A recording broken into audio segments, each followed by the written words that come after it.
testando.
I'll wait a few minutes.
Shall we start or do you want to wait?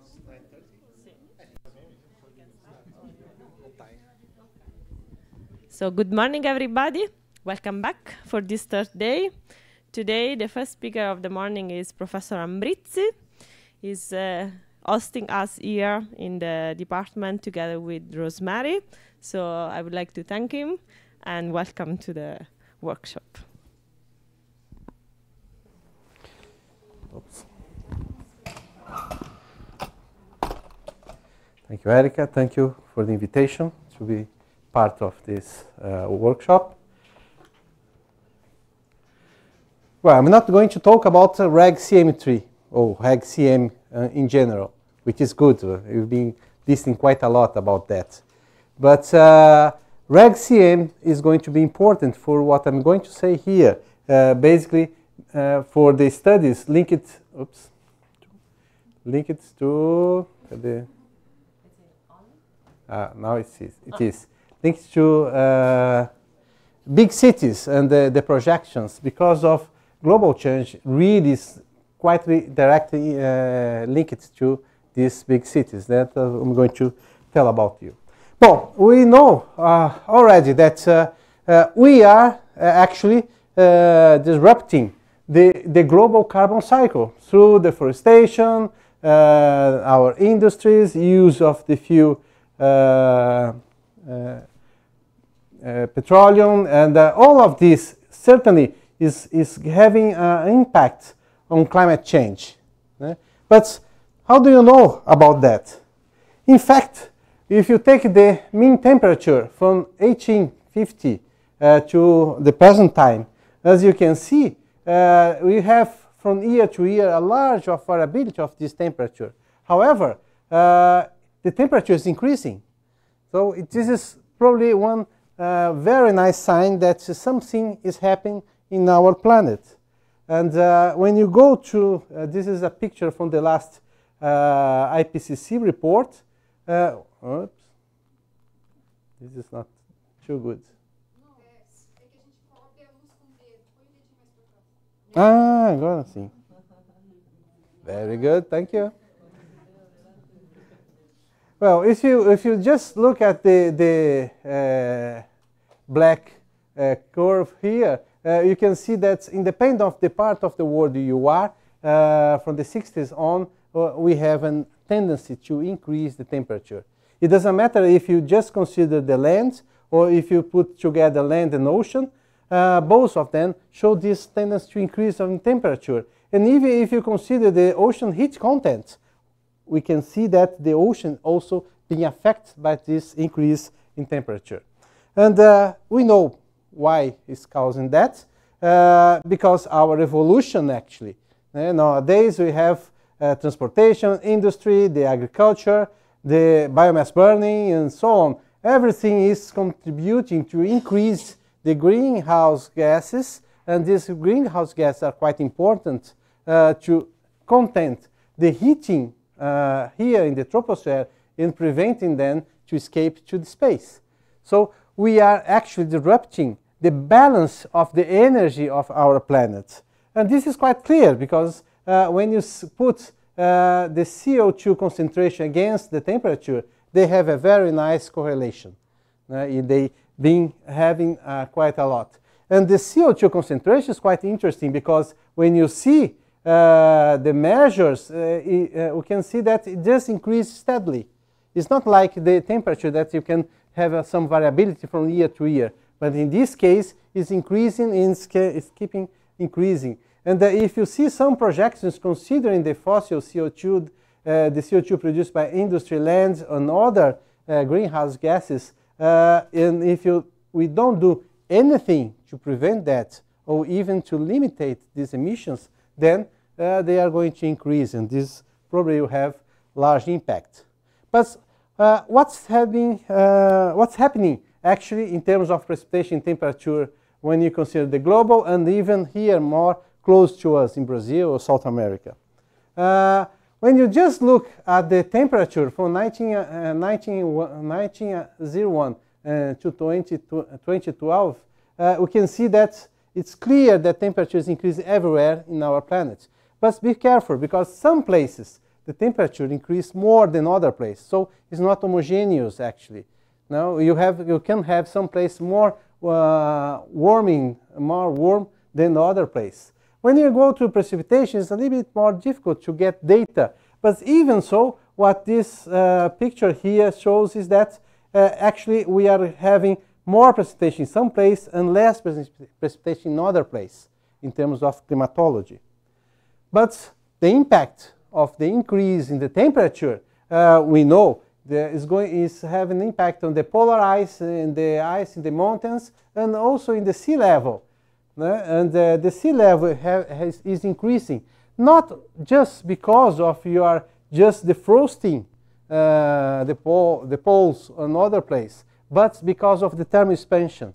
I show you that the ocean heating content is increasing, and with this increase, the ocean is absorbing this extra energy from the temperature, in the atmosphere, and then they are expanding, and then the level of the ocean is increasing.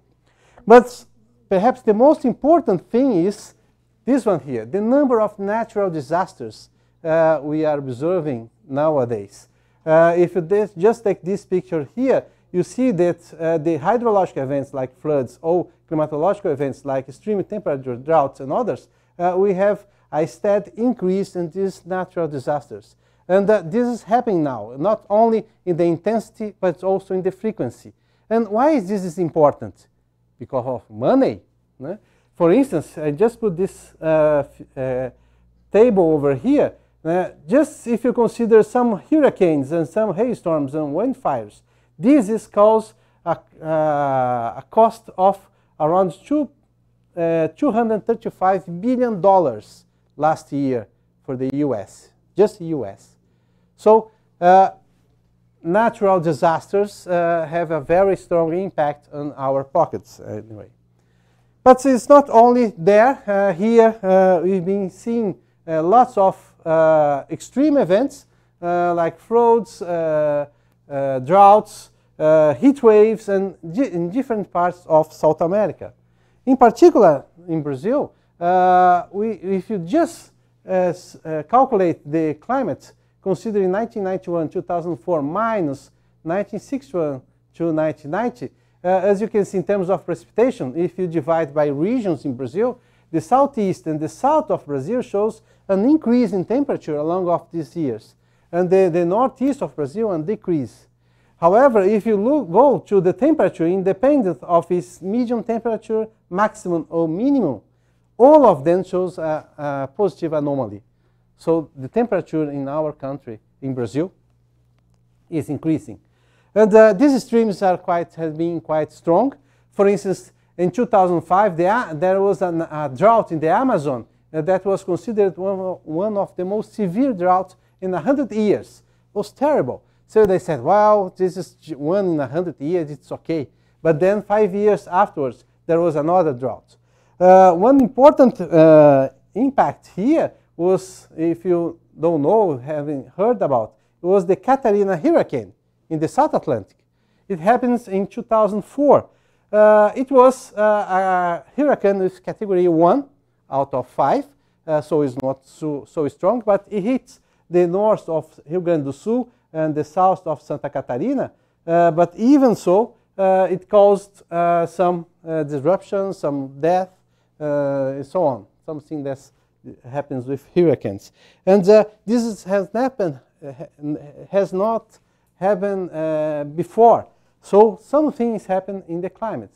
And this is another extreme event in the Santa Catarina, actually in November 2008. In Blumenau, the city over here, it rains 1,000 millimeters above average for this event. You can imagine what happened in the city and other important disasters that happened over there. So let's get close to where we are now, the state of São Paulo. Here is Brazil, here's the state of São Paulo. And inside the state of São Paulo, if you just consider the precipitation between 1950 and 2000 in terms of climatology, and the red dots here means positive tendency, and the blue dots negative tendency, the size of the dots means significance, so intensity. As you can see, if you just consider the total precipitation, you have red dots all over the state. So the precipitation in the state of São Paulo, it has a tendency to increase. If you just consider the precipitation with 20 millimeters, which is quite strong and may cause some floods in different regions, again, you have a predominance of red dots. If you just consider the 5 extreme precipitation events, 5% of the precipitation events that occurred in this period, again, red dots. So the extreme events are happening and they have a positive tendency in our state. For the minimum temperature also, we had by that time less data, but still you have the predominance of red dots over here. So what happened, what are the impacts of this change in the mega city of São Paulo? So I'm just getting close to where we are this week.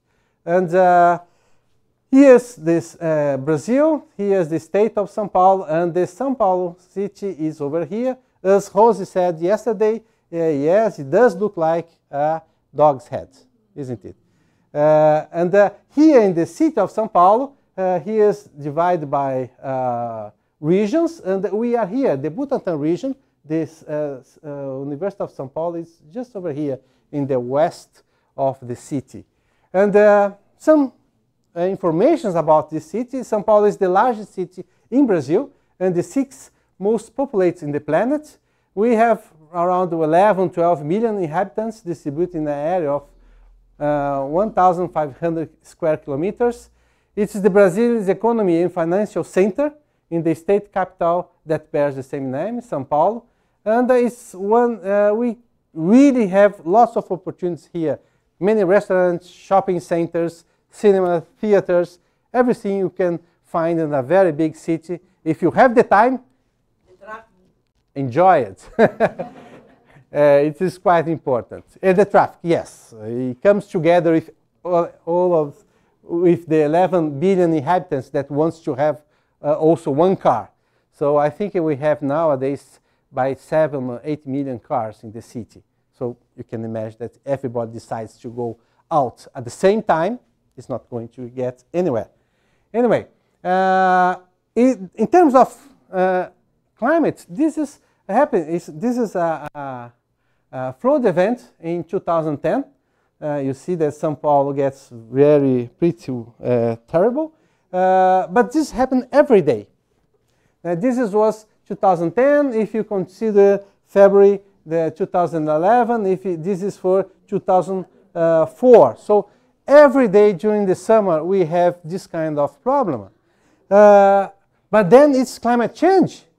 Not necessarily. This is a picture from Benedito Calixto. He drew that by the end of 18th century. And for those who know São Paulo, those who know São Paulo, this is the city center is over here. This is a college, one of the Jesuit college here, one of the first. And here below there is a nice market. If you have the time, go there to visit. And here is the Carmo, floating plain Carmo. And by that time, the artists just saw that the river just go over the margins over here.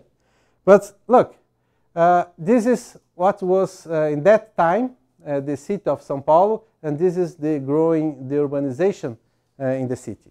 And of course, if you increase the population, and you increase the area also.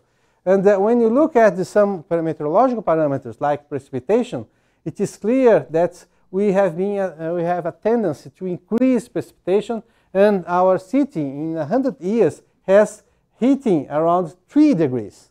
Look, we are talking about 1 degree of global warming now, but the city itself has warmed by 3 degrees. It is quite clear. This is the data actually from our station, meteorological station. We have data from 1933 up to now. It's a very good data collection. And if you just see the variability, monthly variability by year, as you can see, the temperature is increasing. The winter is getting more warming. And when you get to the relative humidity, the same thing. If you go towards this direction, as you can see, we have less relative humidity in the city. So if you have increased the temperature, you are decreasing the relative humidity. But it's interesting that this one study has shown that after the 70s, we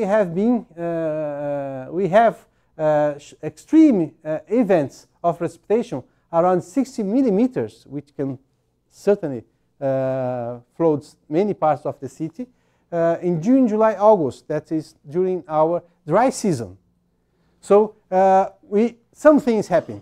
Now winter is getting more extreme events. Again, if you just draw the same line with precipitation, considering precipitation above 10 millimeters, you can see there is a positive density.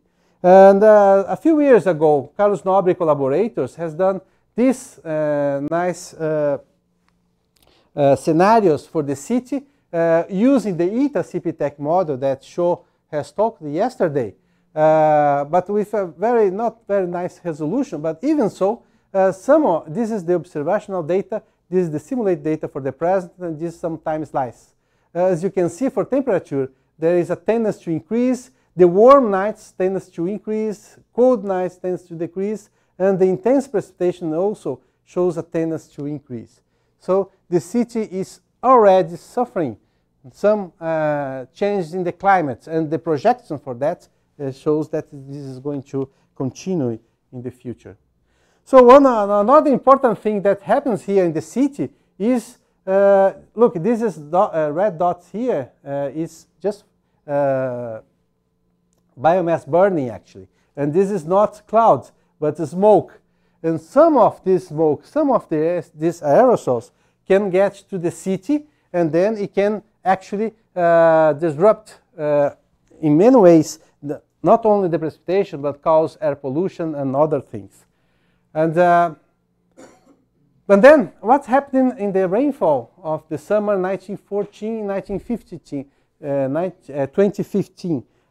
We have a very drought season, and in lots of problems over here.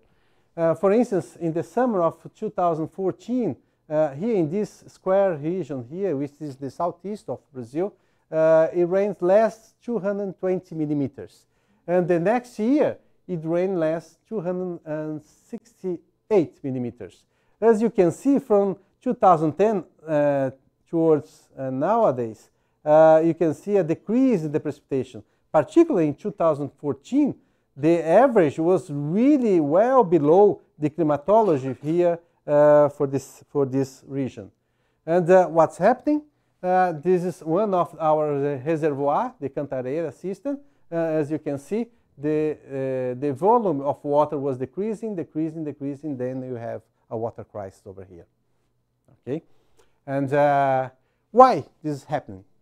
Look at this, it's quite interesting. This is the probability density function of precipitation, and this is actually the rain season onset. Should start around here, beginning of November. And this is the probability density function, the rain season, the mice should finish by April. In 2014, the rainy season actually starts very close to the climatological position. That's okay. Yeah? But look over here, the mice was actually by the mid of January. So it didn't rain during the summer. It was a chaos over here. The temperature went up. We didn't have water and things like that. And then in the next year, look that the precipitation starts actually late, more middle of December. Should start over here, but it starts middle of December. It finished a little bit earlier than April. So this was enough to cause a very water crisis here. And what's been happening since that summer? Actually, it hasn't changed too much.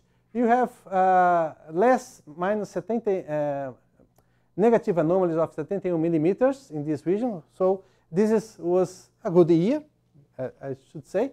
But then in the next year, 1916, 17, 200 millimeters less, and the 1918, this past summer, was less 100.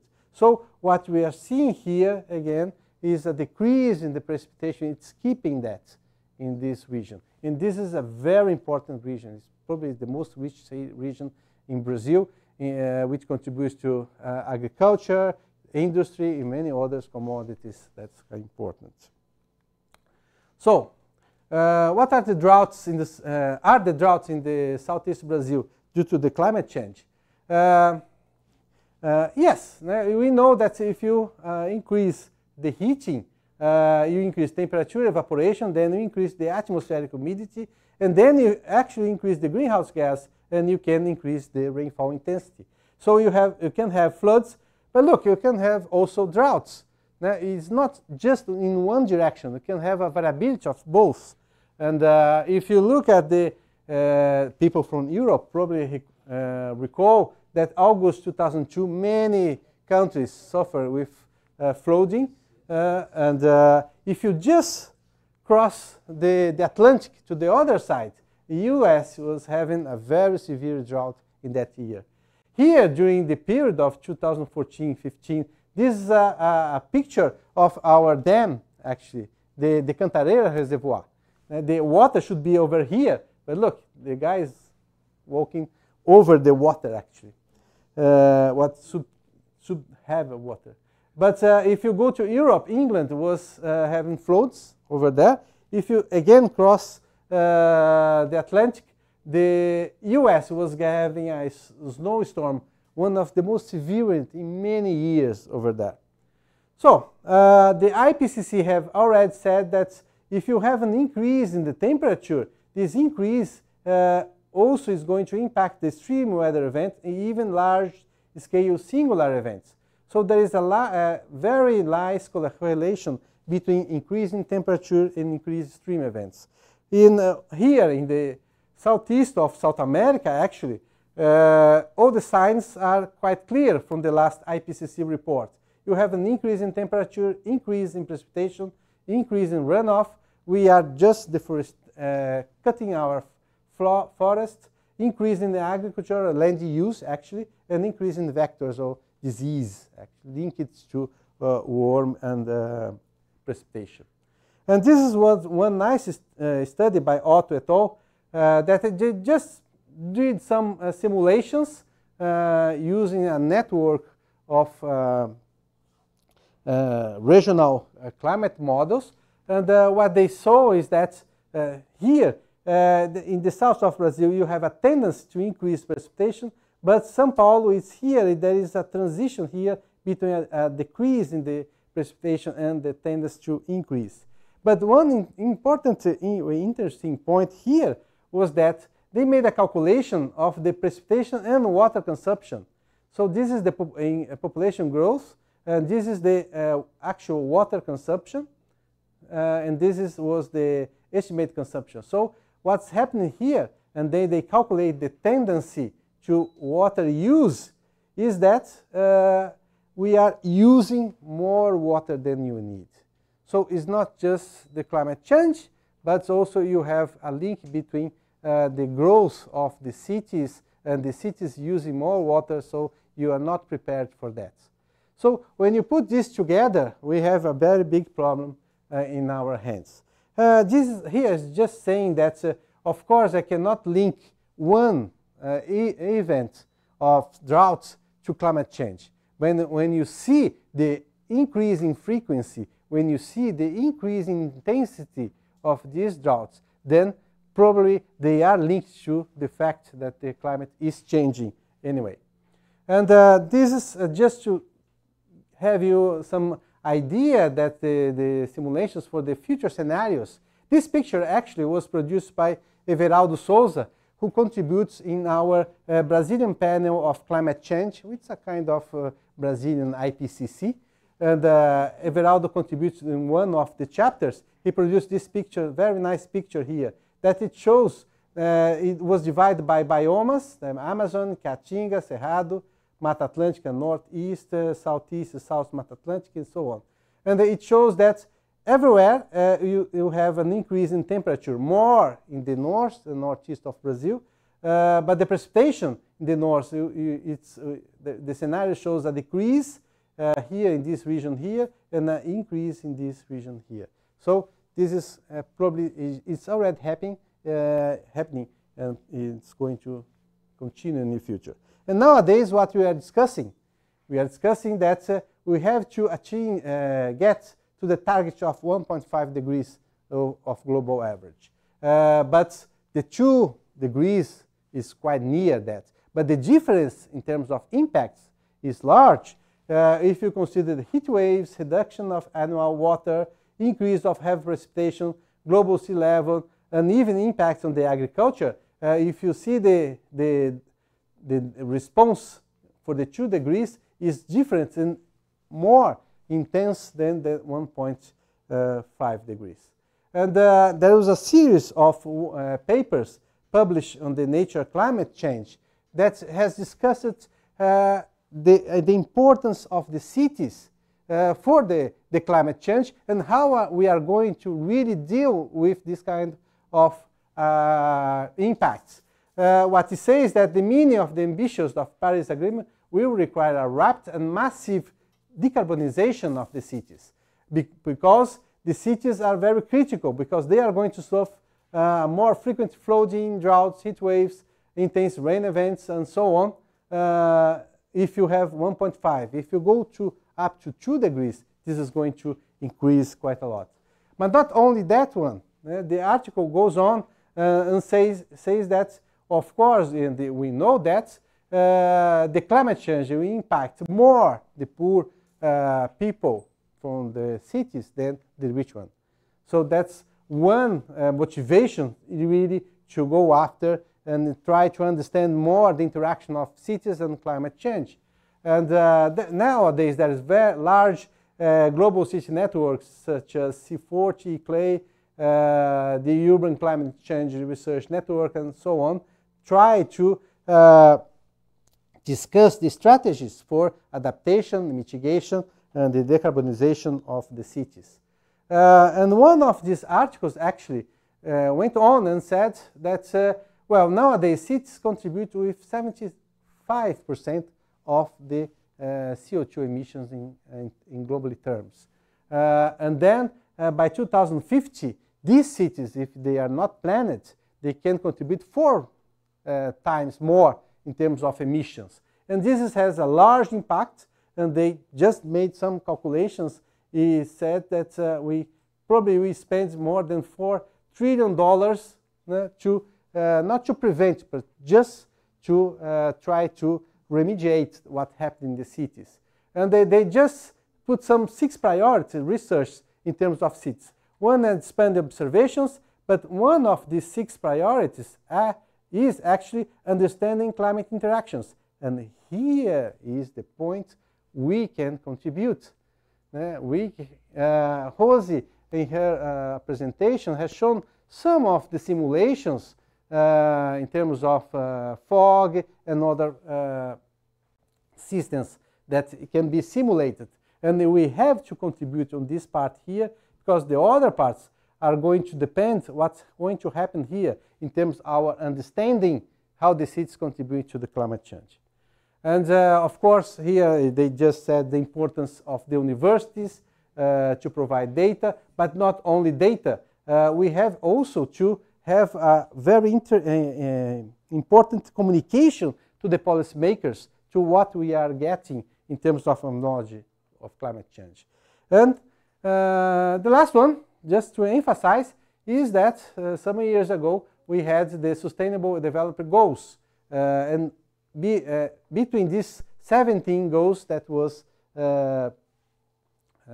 written, 2 are quite important. One relates to the cities and human settlements, and the other actually is the climate change and its impacts on these cities.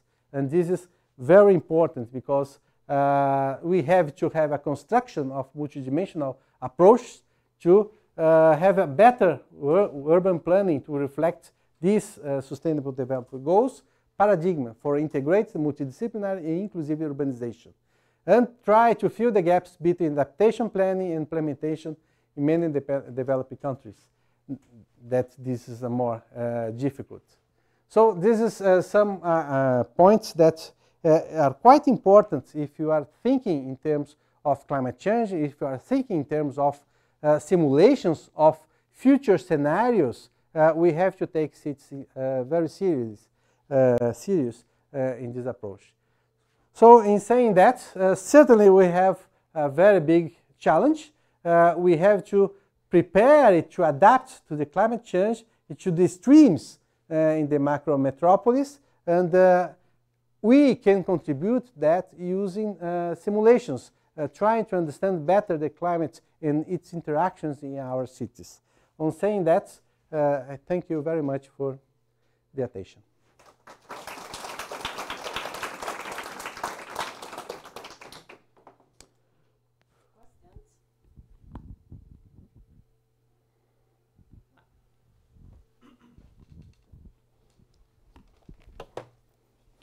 In your analysis, You can say, just get some water. Okay, Yes. in your analysis that you present for 2014 until 2016 in the extreme event, do you remove the ENSO impacts? No. Why? Because for São Paulo's state, for instance, São Paulo is actually in a transition between more precipitation during Ninho and less precipitation, more precipitation in the south of Brazil, less precipitation towards the northeast of Brazil. And São Paulo is actually in the transition. When you get the signal here in the state, they almost zero, because depending on the Ninho, you can have more precipitation or less precipitation. In this case here, we didn't need to remove Ninho to see the signal. But we did that in previous work, and it doesn't change anything.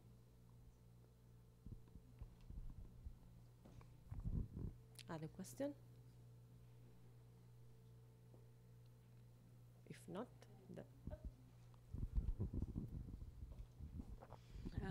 Tercio, what do you think about the observation to look better the problem in the mega cities? We have to improve quite a lot. Nowadays we have other tools. You have satellites that's improved, but still we don't have stations in specific points in the city. We have to increase this network in order to understand the micro scale of the development of clouds and precipitation in different parts of the city, and then see how the mesoscale or the large scales can influence these systems. So this is a quite nice interaction between large meso and micro scale in the cities. That's definitely we have to do it if you want. São Paulo has improved quite a lot because of our agents of water. We have large of rain gauge spread over the city. We have also our Institute for Air Pollution. It has some stations, but we have to integrate this information if we want to really to compare what our models are giving with the real world that is happening.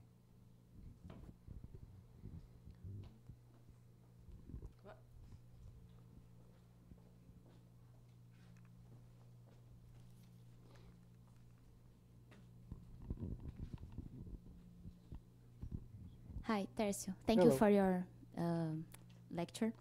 And I'd like to know about the actual scenario. How do you talk to the government or the municipality of São Paulo about these results? Do you usually have meetings or no? I would like to know the actual scenario about that. Thanks. Okay. Particularly, the city of São Paulo has a committee linked to the mayors that it's supposed to be every month, but sometimes fails. Every month there is a meeting that the University of São Paulo has a seat, and Maria de Fátima and I are the representatives of the University of São Paulo there. And then in this committee, sometimes I already gave a similar talk, this one, for them, where the Green Secretary or the Environmental Secretary sits there. He's never there. He always sends his deputy. But anyway, they are listening in some ways, and we are trying to influence them and say that, look, we have to understand better what's happening in our city. The city is suffering from climate change, and the city is contributing to climate change. And we are increasing and improving our dialogue with them. But it's still difficult. I mean, it's always politics, depends on the humor of the political guy there. The next one. We never know.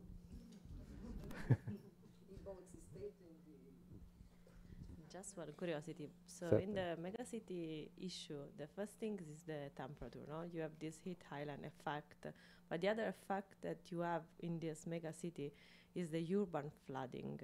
Do you observe any does it happen in São Paulo? Did you observe any trend in this? Because when you have a city and the city is expanding, you are changing the soil condition because you are building. So the capability of the water to infiltrate is different. And then one of the new problem that is appearing is that the trend of the urban flooding in this big city is increasing. Do you observe something? Yes, the urban flood is increasing. That's because the frequency and the intensity of the precipitation is changing. Now we don't have a cold front passing and it rains 5 millimeters in the first day, 5 in the second, 20 in the third.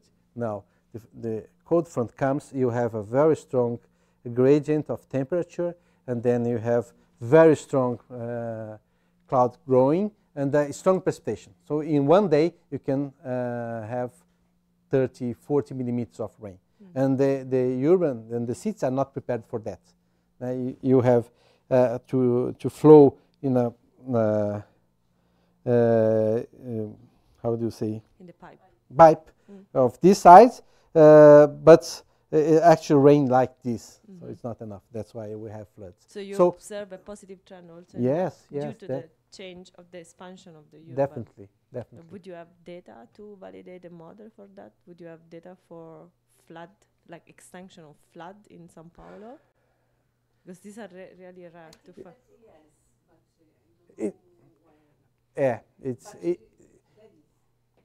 We see there is sparse data. We don't have an integrated data. Then I can give to you. Look, this is the regions. This is the data, because they really don't measure.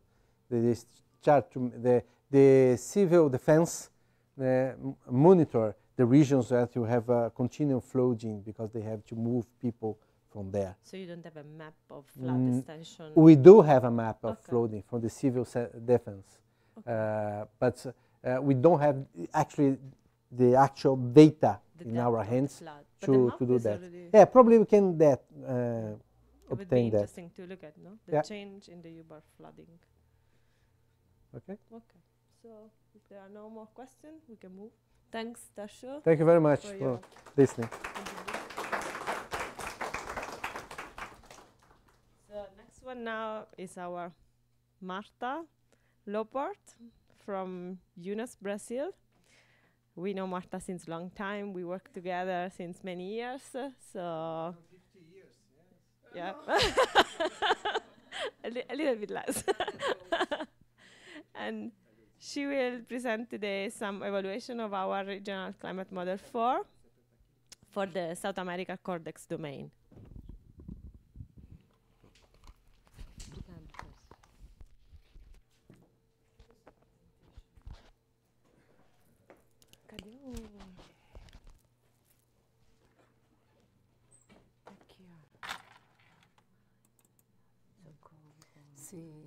Vou deixar aqui para você tomar. Tá, deixa eu tomar já.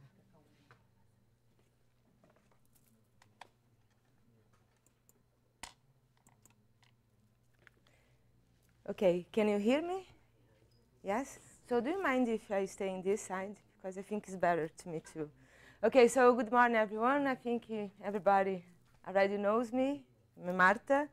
So different from Tarcio, I'm going to show you some results using RegCM4.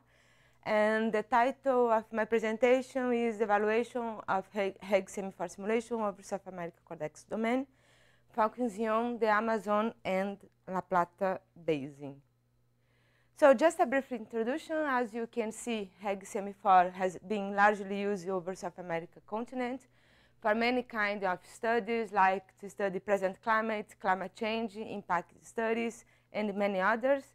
And as you may know, the climate here is affected by local and remote feedbacks. So just to see you, I know you know, but the location of the Amazon Basin, the most important on the planet, and the La Plata Basin, the 5th most extended and the 2nd largest in South America. So I'm sorry, but I'm okay. So the aim of this work is evaluation of 3 RegCM4 simulations over South America CORDEX domain, use different resolution, parameterization, and model version, focusing on the Amazon and La Plata Basin. So what I want to show you is that even if not identical, the tunneled version model of any version work well for South America. And there is no meaning in using the exact model setting when model version or resolution is changed. So Terika mentioned that on her talk on Monday. So what I'm going to show you is that if you did a simulation and then you want to do another one using another version of increase the resolution, you have to turn your model again. And it may be not the same as you had before. Okay, so the experiment setups.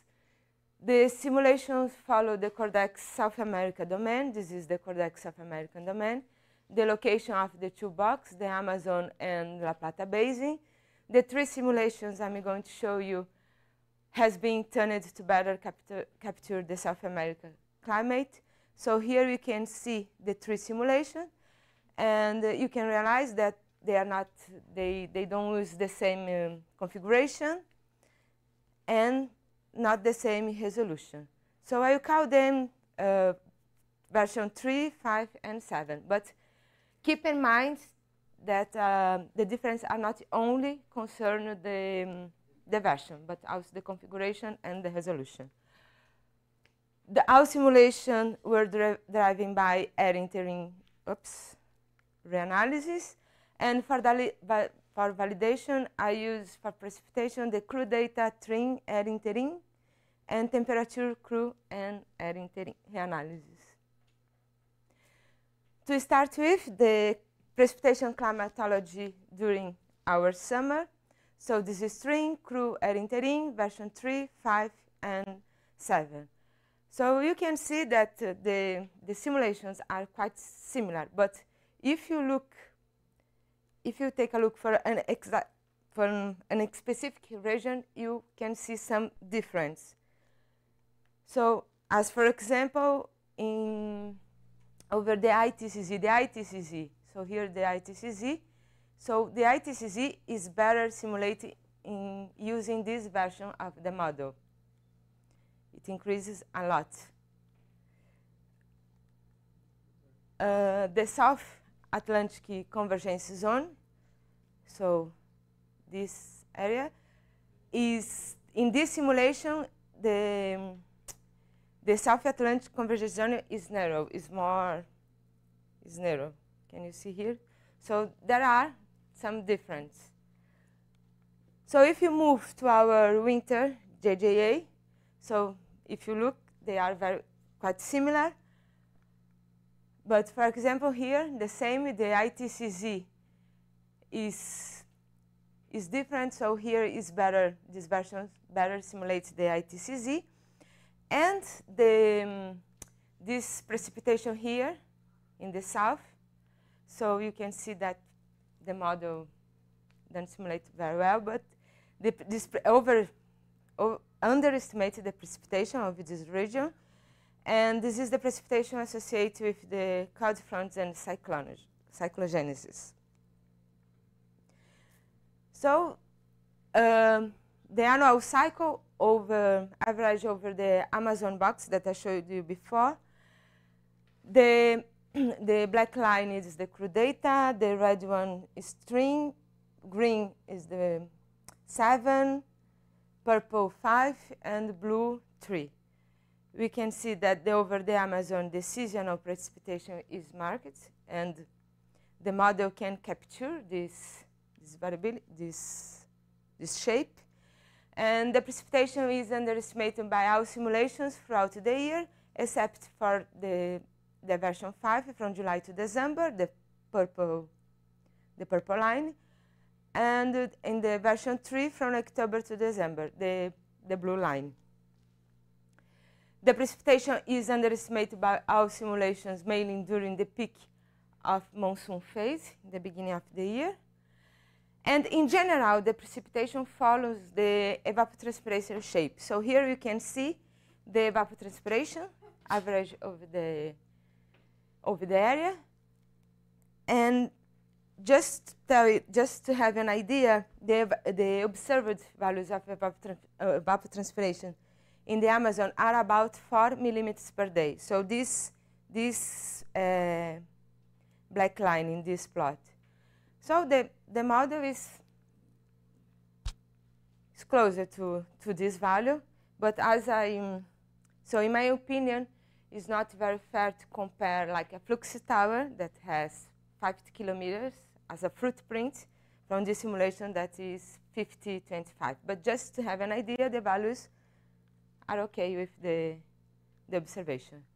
So let's move on to La Plata Basin. Again, the black line crew, the red one, the trends, the same. The annual cycle over this basin, the precipitation is less, the annual cycle is less pronounced than the Amazon, but the model followed that shape, the observation shape. Oops.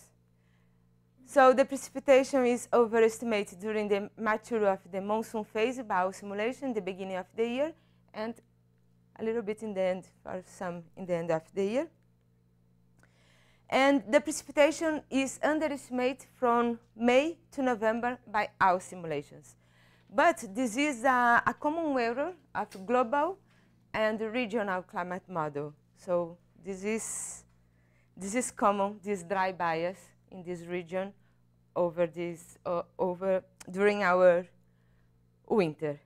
So the version 5, the precipitation is underestimated. This underestimation is associated with less rain during the cold event. So the Rosemary students did this study, and in this version, this is why there is this underestimation. So concerning the air temperature, the simulations are quite similar, but some differences are there. Here is air entering crew, version 3, 5, and 7. So if you see this version here, this version is warmer than the other simulation, close to La Plata and Argentina, Paraguay. Over the Amazon, all the simulations are warmer than air entering analysis and more similar to the crew data. If you see, so the Harvey-Muller diagram, so the time latitude Harvey-Muller diagram for air temperature, these horizontal red lines are the longitudinal limit of the Amazon and the La Plata Basin. So this is air entering.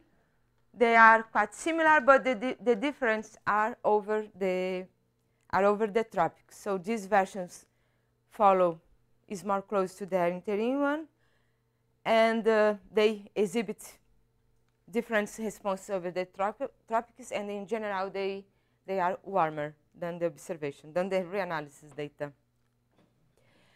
Looking at the annual cycle of the Amazon, the RegCM, the version 3 underestimated the air temperature throughout. No, it's this one. It's wrong. The purple one, the version 5, throughout the year. And the other one overestimated the temperature from August to December. The black line, I'm sorry, the black line is the crew data. I'm sorry, I forgot. Oops. So, and if you look for this is the sensible heat flux from the data from the Flux tower over the Amazon, we can see that the temperature follows the shape of the sensible heat flux, and this version, the green one, is more warmer than the others, and the sensible is higher than the others. And just to have an idea, the observed values of latent sensible heat flux over the Amazon are about 30 watts per square meter. So this black line in this plot, so they are higher than that we observed. But as I said before, is a little bit unfair in my opinion because the resolution are different. A Flux tower has 5 kilometers as a footprint, and the simulations are 15 and 25 kilometers. Over the La Plata Basin, the simulations, the black line is the crude data. The simulations follow the observation. But if you see the green one, the version 7, overestimate the temperature throughout the year. Oops. I'm sorry. And the other ones, the version 3, underestimate, and the other is a kind of underestimate here and no here. So they are a little bit different. Okay, to conclude, the different simulations, resolution, parameterization, and model versions are comparable if it's standard. So it doesn't matter if you have an ensemble of simulations, but they are not, they don't have the same resolution, or they don't have the same configuration. If it is standard, it is compared. A systematic bias was found along the simulations, dry bias over the La Plata Basin, but this is a common error. Underestimation of the precipitation over the Amazon during the peak of the monsoon phase, and a warming bias over the tropics. RegCM for climatology is consistent across the model version, turned through some differences are there. Okay, we saw some difference between the simulations, but in general they capture well the climatology. And as a next step, we will look at the added value in the extremist events of the RegCM 4, the 25 kilometers resolution, compared to the previous simulations, the version 3 and 4 that have 50 kilometers as a resolution.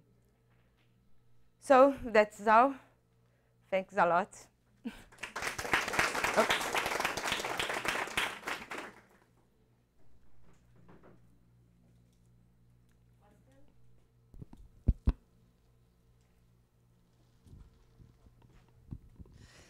Thank you, Marta.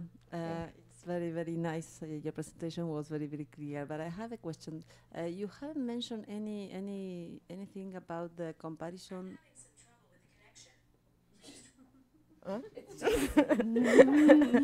A question? About if you saw any sort of improvement in the seasonal means from the 50 kilometers to the 25 kilometer resolution runs? Any different, any systematic or improvement? In the 25? Yes, we saw, no? The Talina simulation. What you look at. So the Yeah. IPCZ is much better, and also this is the annual cycle of the speed, not only in the box where Marta was speaking, and also for us in the No, I can't. in the La Plata, no? Yeah, over the La Plata, but over the region, the ocean is the precipitation from the cyclones and comes from in the winter.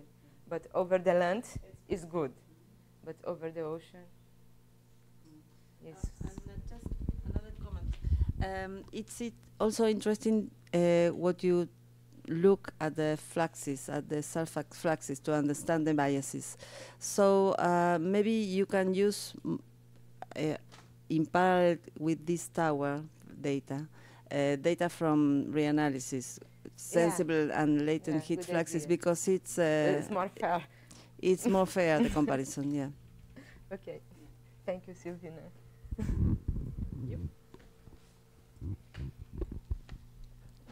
Thank you. I have a question. I see that well, you analyze the annual cycle, but I would like to know if you made a correlation analysis over all these range. No, I didn't. Correlation of the annual cycle? In the interannual With variability.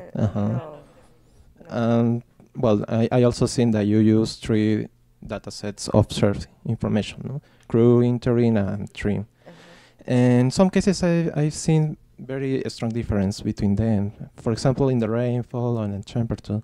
In the rainfall, what do you think is the most reliable information between them? It's difficult. In the Amazon, right?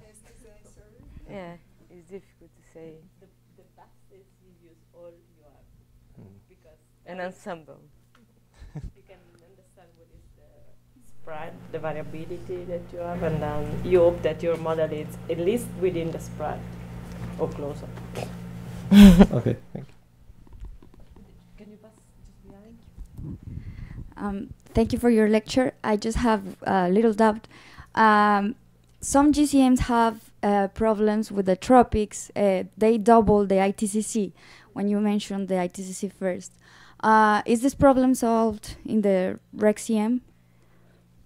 No. No? No, I never saw that is. No. Our, yeah, if you run over the South America Cordex domain, it doesn't appear, doesn't have. But that comes from the interim, actually. So. The double No. ITCC problem is evident in the South Asia Ocean. There you can have it. And when Yeah, but I have seen it over the Pacific, you know, the Yes. ITCC. yeah, there is The quite Pacific. evident. That's a couple problems. Yeah, ATCM force so you don't have a problem. But if you run the band version of this model, forced by era interim over all the tropics, usually we do not have the double ITCZ. Okay, thank you. Was somebody else over there?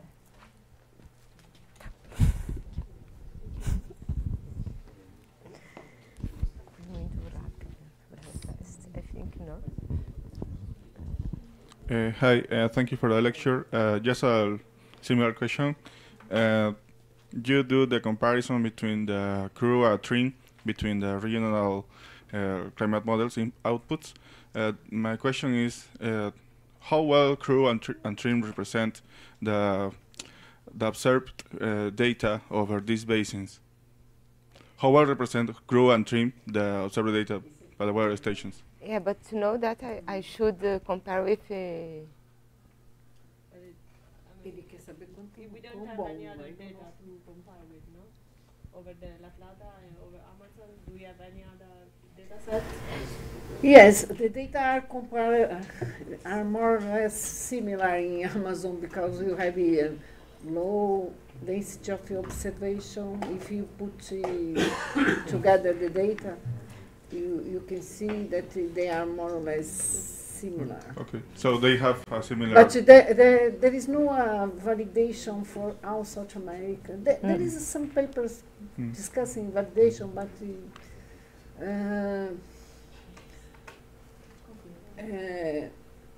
for example, twin depends of the region that you are looking. For example, Maria Laura looking La Plata Basin, twin does not represent well the local observation. I think that I remember of some people that did the comparison over Peru. If you look in northeast of Brazil, twin is not good to represent because the rainfall in this part of Brazil is more low clouds, warm clouds. So the twin cannot see the rainfall associated with it. Yeah. It's not so clear because if you compare in global, many data, there is many papers doing these comparisons. For example, the total rainfall over the land goes from 700 to 1,200 of millimeters in different data. This is a problem for us that we use data to validate the model. Yeah, I was asking because there were some regions over Peru, trim doesn't have a good performance. That was yet to know how well this was over this basin. There is many papers doing comparisons in different parts of the world. We that work with modeling, we normally use more than one data because we try to put the the simulation inside the uncertainty related to observation, but we are working with modeling, not with observation. Yeah, it was just in order to have a complete idea. Yes. Thank you. For example, if you look at crew over the minimum temperature of a crew over the end is longer than the simulated the RegCM simulation. But the problem is that the people that works in the national services does not share the data with the crew. Okay, this is the big problem in South America. Are you working in national center? We need to think about this because the crew there isn't data from tsunami, from sometimes from Brazil, from Paraguay in the crew data. How you can criticize this data if you cannot send the data for they to do the analysis? I don't know. So bring back the message, okay? When you go home. But this is true. If you look, for example, if you look an example in Southeast Asia, there are several data sets that have been developed for this region. One is, for example, Aphrodite, then you have TRIM, then we have the CPC, and then CMORPH, and then you have the UDAL. That is a data set that has also a correction for undercatchment. Then if you do the comparison over that area, you know, like there are many islands, a lot of ocean, and not many observation, this data set have a huge spread. So if you try to tune your model and validate your model using just one data set, you may be really wrong. Because with one data set, you have a completely dry bias. So with another one, you have a completely wet bias. So you have to be careful what you use. Brazil has the same problem, because if you look at the data that was in crew of Brazil is mainly for airport station, not for all data that we have from national service. I think for this workshop, this must be one of the urgent topics that must be discussed more in detail, because many groups here, they do some regional climate modeling, but in terms of model evaluation, I see that in South America, the biggest problem is the availability of the graded network observational product. For Chile, for example, it's more difficult problems. Even crew and some products of satellite TRIM chips, they are not, okay, they do a better representation compared to crew, but in terms of orographic precipitation, for example, in the Altiplano, chips product some errors. And still, we don't have the good reference graded product. But in Chile, in our group, we have produced a very high resolution graded product for 5 kilometers, but now only covering Chile. So the idea in the future to extend this graded network products to Argentina and some parts of to Brazil, but still, I think this is the main gap for the regional climate modeling community in South America to have compared to like the Asia or Europe. This is still a big gap. Yeah. Europe is not much better. We have a little bit more observation, but still you have a lot of uncertainty everywhere. If there are no other questions, I think we can break for coffee, right? Yeah. We are in time. So we are back at 11, so we will keep the schedule.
So,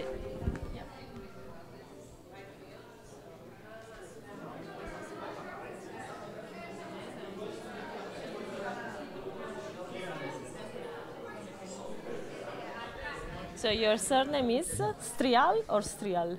Strihal. Strihal. It's Okay. hard to pronounce. Okay.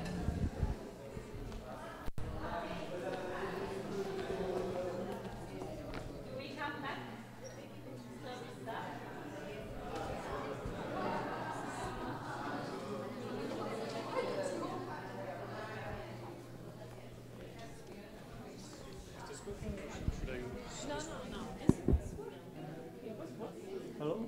Is it working? Hello? Hello? Is it working? Yes. Yeah.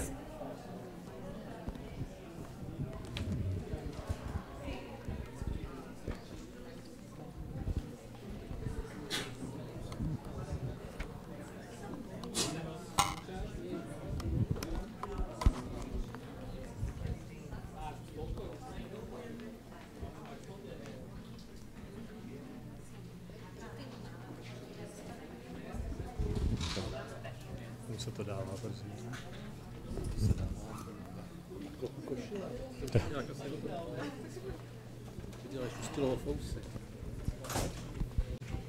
I'll hold it.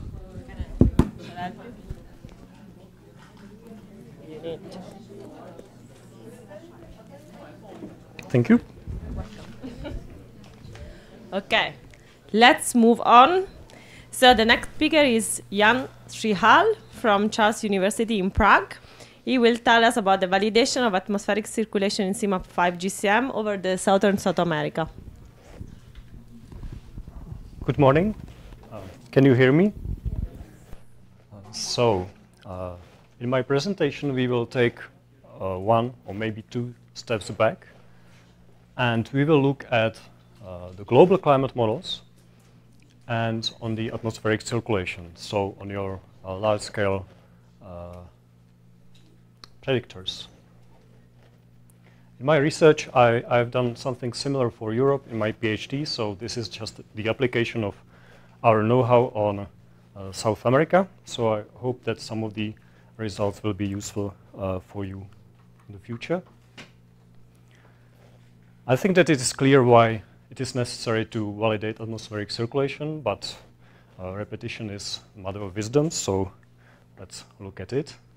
We know that the circulation factors are among the most important factors of climate, and that there is a relatively tight link between the large-scale circulation and local-scale surface weather elements, which is useful for example, downscaling, but it also means that any errors that we have in our simulation of global climate will project into other models, regional dynamical models or statistical models, so we get some introduced errors or biases in temperature, precipitation, probability of extremes, and so on. There are, of course, many methods how to analyze circulation and how to compare it between different data sets, which include but are not limited to these ones. So a very simplistic one is just to look at mean fields of some circulation variables, or like sea level pressure. Or we can look at cyclone tracks or anti-cyclone presence in the patterns on jet stream variability. But there are two methods that are here, which I will use and introduce to you, which include modes of atmospheric variability of circulation and types of atmospheric circulation. Maybe some of you have already worked with these methods, but just to make sure that you understand what I'm about to talk about later, I will briefly introduce these methods. So circulation modes or modes of low frequency variability can be seen as main building blocks of atmospheric circulation. So that means that if each daily or monthly pattern of any variable can be approximated by a linear combination of a few leading variability modes. This is a very scientific example. So if your circulation pattern was, for example, a meal, like a chicken with mashed potatoes, each ingredient that you can use would be one mode. And of course, changing the amount of ingredients that you use would change the overall pattern, although in this case, the meal. This is a slightly less scientific explanation. If you have, for example, these 8 patterns, it can be any variable, but say it's sea level pressure over a certain region, with red lines being high pressure and vice versa. Then, despite the complexity these patterns can look like, these all can be approximated, or in this case specified by these 3 simple modes, one describing the variability in the zonal circulation, one in meridional, and one in the vorticity. So, for example, the first pattern can be built up by combining the 3 patterns times a certain weight. Likewise, the last pattern is mainly the vorticity one, with a little bit of this one added and this on the topping. Let's look at the real modes over South America or South Hemisphere in CME5 GCMs, which we found. We usually use a principal component analysis to find out about the modes, but it's not important how the methods work for us now. What's important is that we took the Southern Hemisphere extratropical 500 hectopascal geopotential heights, monthly means, for winter month, that is Austro-winter 1961 to 2000, simulated by the NCEP and CAR analysis as our reference data set, and by 25 CME5 GCMs. We also look at other reanalyses, but I might get to that later. And we compare the modes, the patterns of the modes in each of the data sets, so between each model and the reanalysis. These are the 3 most important modes which might be familiar to you. So the most important mode is the southern annular mode, which has these centers over the mid-latitudes and an opposite center over Antarctica, which basically shows you how the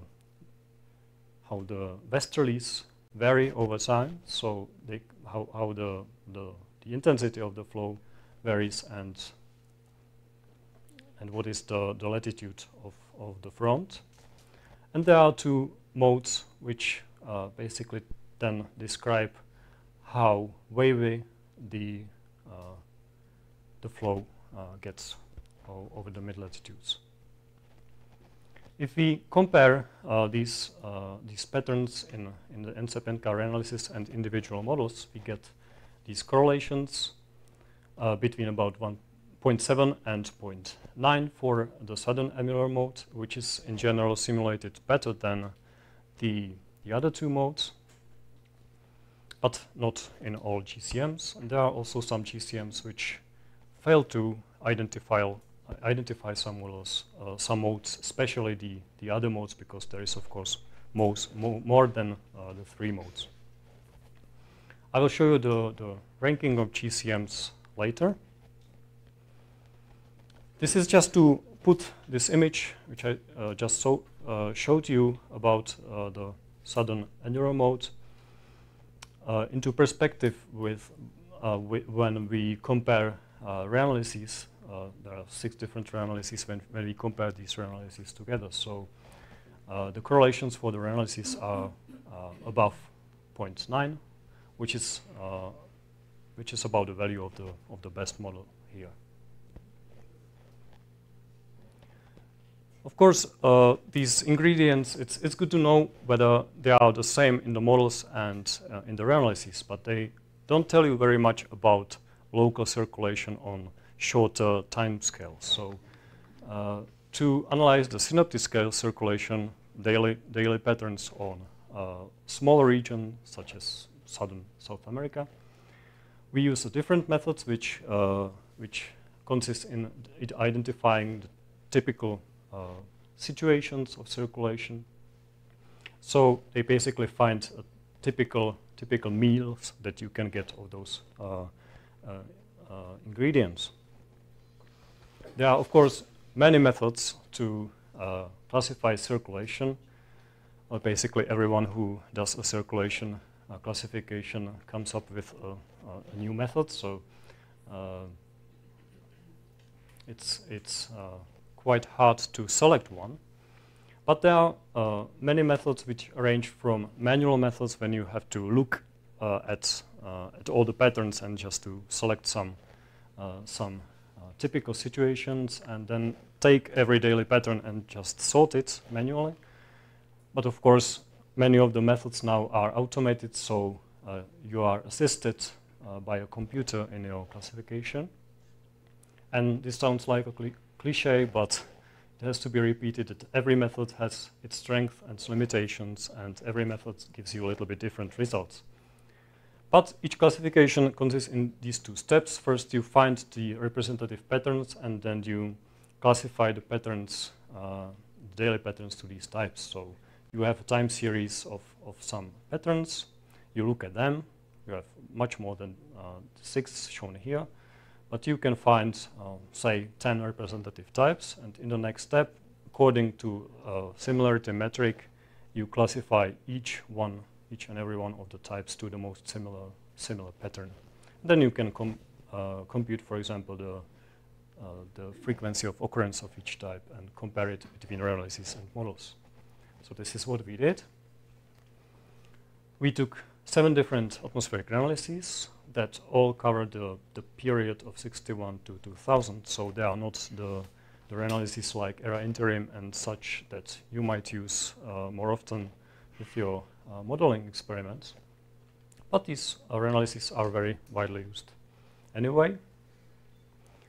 And we worked with these 2 domains over the southern South America, which is the northern southern South America and the southern South America.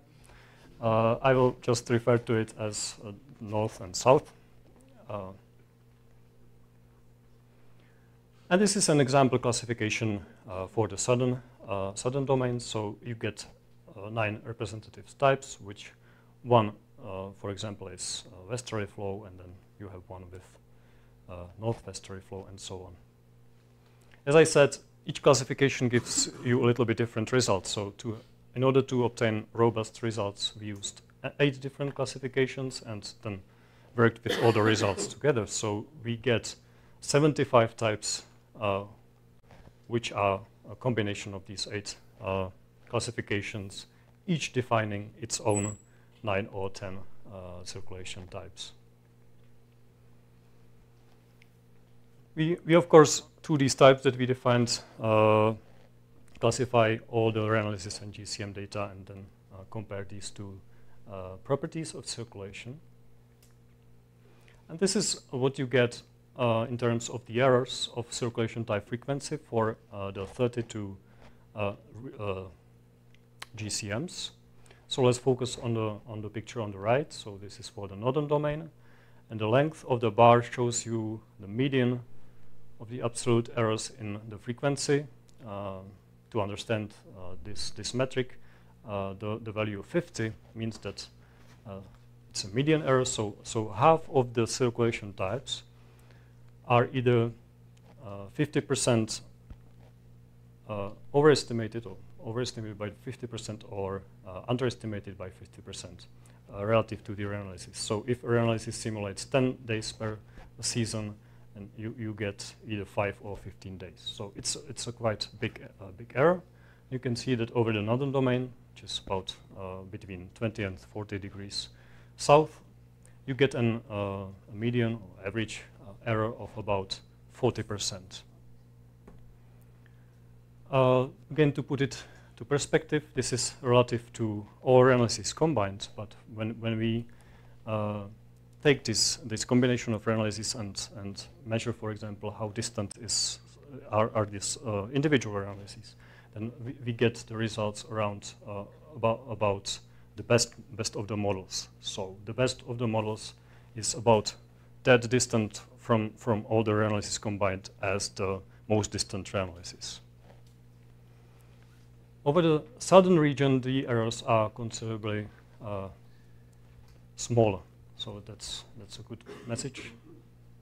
And you can then use these metrics, these errors, and to create ranking of models in order to get the best models and the worst models. And this result is basically the same as the picture before, but you have ranking instead of the errors, and you have each symbol represents a ranking relative to one reanalysis. So what you can see in the image is that the ranking widely depends on the domain. So some of the models perform very well over one domain and poorly over the other. Not all of the models, but some of them. The other dependence is on the reference reanalysis. So if you create a ranking relative to ERA 40 and NCAR, then you can get shifts in the ranking of some models by as many as 15 positions out of 32. So that's not a good message. And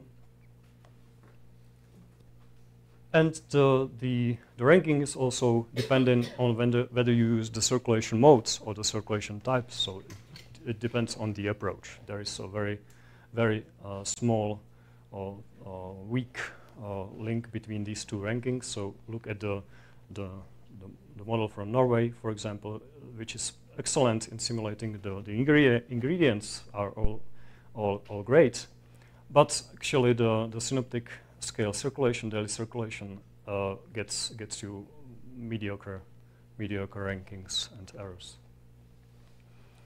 The results are also extremely dependent on which classification you use. So this is based on all 8 classifications combined. But if you used only one classification, the model could be first or second best, and then if you used another, it could be 27th, for example. So each classification focuses on a different feature, statistical feature of the pattern. So you really need to have more methods combined to get a somewhat robust methods or results. This is the last result that I will show, which relates to whether these errors in circulation type frequency depend on what the two circulation types look like. So whether the direction of flow, for example, influences the errors. So if you have 2 similar types defined by 2 methods, do you get the same errors or not? To do that, for each of the 75 types, we compute a very simpler circulation indices, which is the strength of flow, then the direction of flow, or the azimuths, so, and then the index of vorticity. So, for example, this is a type when you have this southwestern advection, quite strong flow, and a little bit of cyclonic vorticity. And then you can plot this into a simple plot where you get, for example, the direction on the horizontal axis and the flow strength on the vertical. So this way you can visualize all the 75 types in one picture. Here, each dot refers to one type. The size of the symbols shows you the relative frequency of the types. just remember that these are 8 classifications together, and we are working with relative frequencies, so the total relative frequency is actually 800%, not 100%. The color shows you whether the type is overestimated relative to the 7 reanalyses, or underestimated in blue. And then these filled or empty circles show you or indicate you whether the type has cyclonic or anticyclonic vorticity. The same we can do for persistence, which is a measure that shows you how often the types change in a time series. So if you have 7 days in a week and each day you have different types, then the persistence is 1 day. If you have, yeah, I think it's clear. So the typical persistence is about 2 days. So what we can hear is that the GCMs over the northern region tend to underestimate the frequency and the persistence of the flow from about east to southwest. Yeah, I forgot about that. And on the contrary, they overestimate the frequency and persistence of circulation from about north to northeast, and also of these types, which, however, occur only in the GCMs, not that much in the reanalyses. So it's basically westerly flow over the mountains, which does not happen unless you force the classification to actually find this type, and then it only appears in the models. This is the same result, but for the southern region, where the errors are smaller, so this is not that clear. You can see that it's like spilled beans, so it's like, well, it's more method dependent than dependent on the flow direction and strength. If anything, you can see that there is in these types with approximately westerly flow, you get slight overestimation of the cyclonic types and underestimation of the anticyclonic. So there is some sort of bias towards the cyclonic vorticity of this region. Okay, to conclude, I said that it's important to understand the bias in GCMs in order to interpret the biases that you get in the regional models. That's quite clear. But it's not that easy to actually find out what the biases in the circulation are, because you have many methods to approach this problem, and each method gives you a little bit different part of the reality, and it's very easy to misinterpret these results unless you have many methods. The ranking of GCMs is extremely sensitive to various criteria, including the classification methods that you use, the number of types that you use, the selection of the time series, data sets, and so on and so on. There is, of course, one other issue that I decided not to put in the presentation, but I can only tell you this point, that the usefulness of these longer reanalyses, that means that the reanalyses that include the period before satellite observations over southern hemisphere and South America, is very questionable, especially for analysis of trends. So what we did over Europe, that we took 40 years of NCEP-NCAR and analyzed circulation and trends in circulation. That's quite okay, but the results indicate that you can't do that without and hoping that you could get anything. I mean, the trends in the circulation. I'm not sure about the other properties. Okay, that's all from me. Thank you.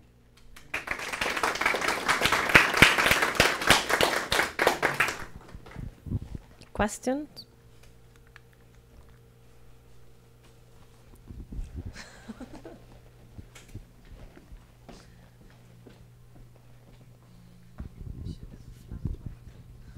Is there any linkage of the flow direction and magnitude change to the first slides of that you showed the evaluation of the sum? In the southern domain, do you think that the overestimation, I think in the southern domain, I don't remember, but there is the overestimated flow in the global circulation model. So, but as far as I remember, in the sum evaluation in the southern domain, the model gives a better representation. So, is there any linkage of this flow change to the evaluation of the sum, or independently from the change or the variability of sum? Well, the link between the errors over the southern domain to the sum you would expect that would be a little bit tighter, but it's not what we find when we compare the errors in the models. So I'm not sure that I understood you correctly. You said the evolution or like the trends, or I'm just talking about the southern domain, South America. So you showed the first evaluation of the sum, and then the final slides on the flow direction. So yes. My question is that for this, for example, is there any linkage of this change to the change of the sum, or this is just independently from the variability of sum? For example, you would have to like compare the monthly weights of the mode, and then look at the frequency of some types. But we did not do that. Maybe that would be interesting to look some composite years when the sum is strong or when there is the weaker sum, to see the change of the frequency in order to understand the impact of sum. Or yes, well, yeah, but, there is the problem is that you cannot compare the models in this way to the analysis, because they do compare when you look at the statistics, but you cannot look at the time series like they coincide, because it's independent. There is another point, I think, because the evaluation of the modes was done by simple pattern correlation, so you don't know anything about the strength of the sum, yeah, and the same error in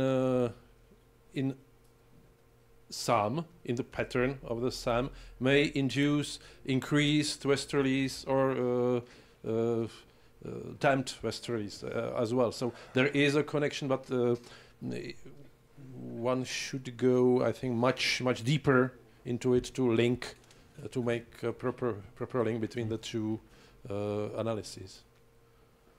Yes, the other. Anyway, it's a good idea. So thank you for that. I just was wondering if when you do the analysis, for instance, weather types from reanalysis and from models, are you getting the same sort of patterns? Because maybe you are matching different things. Well, there is, with the there is a problem that you always has to use some set of steps that get you a meaningful result. So you can define the types in the analysis. Then of course you don't know whether there are some types in the models that don't occur in the analysis. So you would have to define the types in the model, and then look at the analysis. But then you match. Yeah, but the problem is that how do you match? Because they may be different. That is the question. This is the thing that you define the types.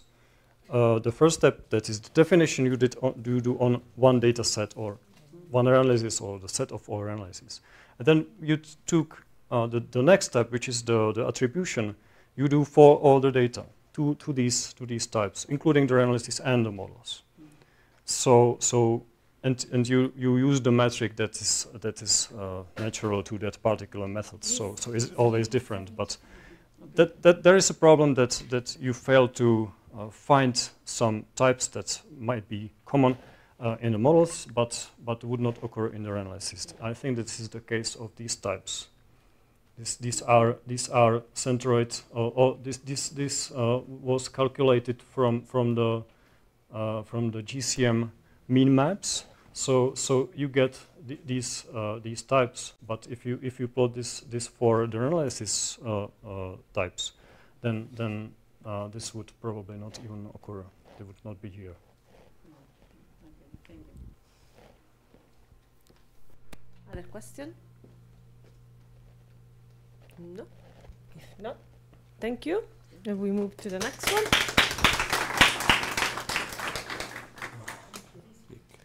Okay, the next speaker is Radhat Put. You met him yesterday already. He's from Charles University, and today he will tell us about the validation of atmospheric the comparison between RCM and ESD with focus on validation temporal and spatial behavior of downscale variables.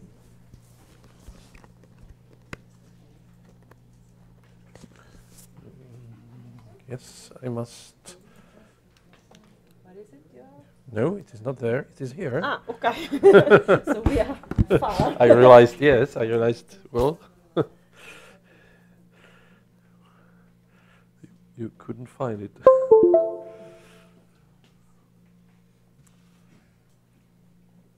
Sao Paulo B. This one? Yes.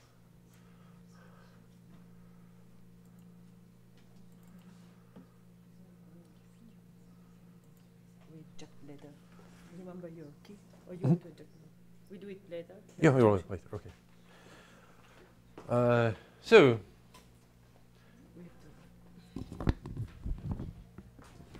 welcome in the Czech late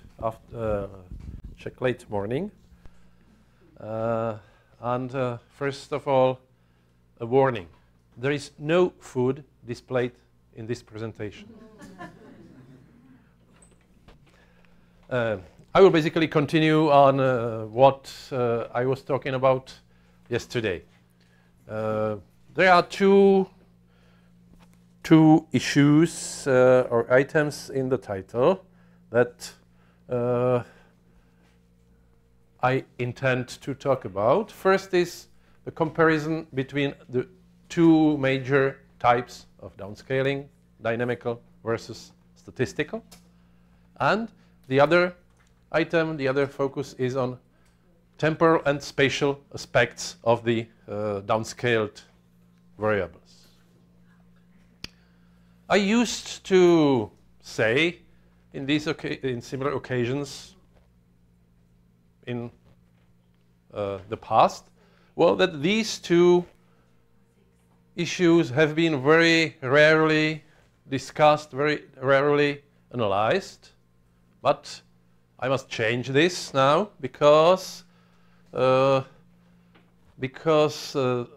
the Europe-wide project value, which looked into validation of especially statistical downscaling methods and included as a substantial part also the validation in terms of temporal and spatial aspects.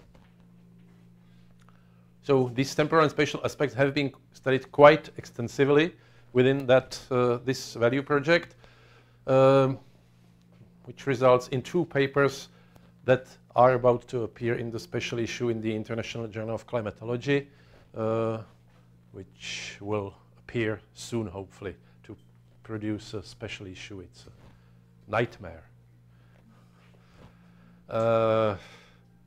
But anyway, the value project focused, as I said, on statistical methods, using just one regional climate model as a benchmark and as a basis for applications of the bias correction methods. So I think the last item, the last statement still holds, that the comparison of dynamical versus statistical downscaling is still unexplored. Yeah, because the dynamical downscalers validate their own models and the statistical downscalers validate their own models, and there is not so many opportunities for them to meet over the same data and over the same results. Just very briefly to advertise the results of value, but most important to show you how wide the range of statistical downscaling methods was. This is the list of different statistical downscaling methods used for downscaling temperature. There are various types, the bias correction methods, the perfect predictor methods, weather generators, various variants of various methods. The list, I think the list for precipitation is even longer, and it would not fit into this page.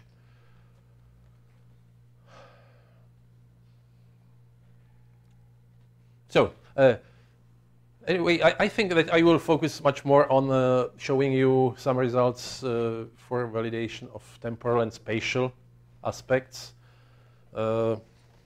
Just briefly mentioning sometimes how the results for dynamical and statistical downscaling relate to each other. So, temporal aspects, what is it? It's validation of temporal behavior of the downscaled time series, which includes several different phenomena on different temporal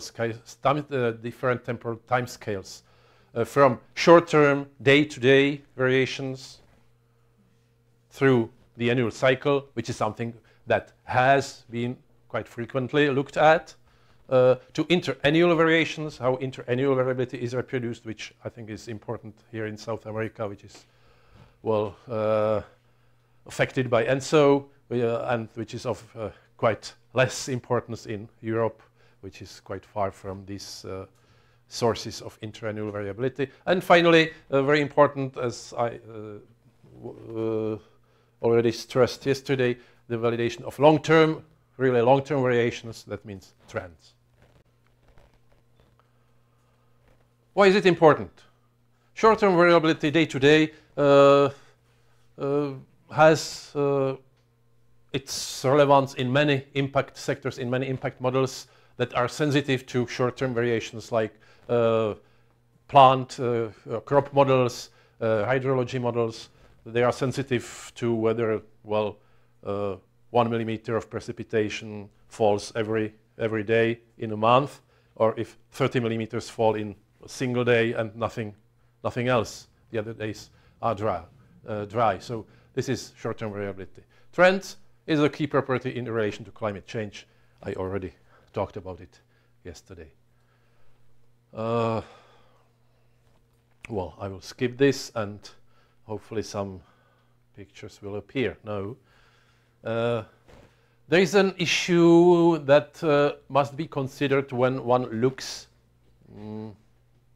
at downscaling outputs, and it's particularly true for the short-term variability. Because the grid box representation or grid point representation may not truly represent the behavior of the variables because of the smoothing effect, which projects into the higher statistical moments like variance, skewness, and naturally into extremes. You can't expect the same extremes in gridded data as they occur in reality at or in station data.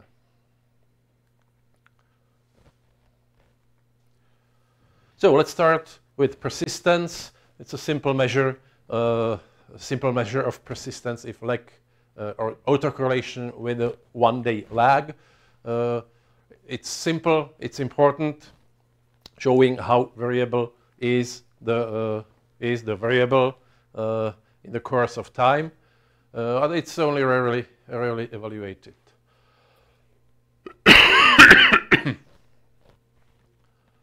This is an example again from the Austrian Hungarian, former empire data, Czechia, Slovakia, really Central Europe. And this picture shows the two different observations, station and gridded data, and their persistence, and how the two regional climate models simulate it, and how different statistical downscaling models simulate it. Let's forget again about this locally constant models, which is something strange. We can see well that the representation, everything is in orange, so plus minus, it's okay. If we construct the histogram over all stations or grid points, we get such a result. It's something that is already well known, that statistical downscaling models tend to overestimate persistence because the predictors that enter them are more persistent than the local surface climate variables. And well, how the regional climate models can be seen here. Some of them, there is no clear tendency for the regional climate models regarding the persistence. Some of them overestimated, some of them underestimated. It's another view of that. Another aspect of short-term temporal behavior are the day-to-day changes. Again, it's about temperature. We are interested in the difference of temperature between two successive days. This is something different from persistence, because persistence is just a correlation measure without any magnitude. And this tells you how large the day-to-day changes can be.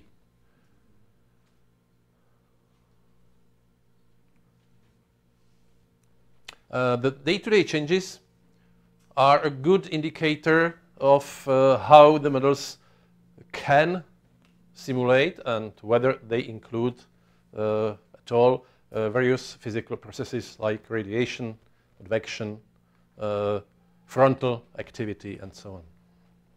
Just an example. An example is here.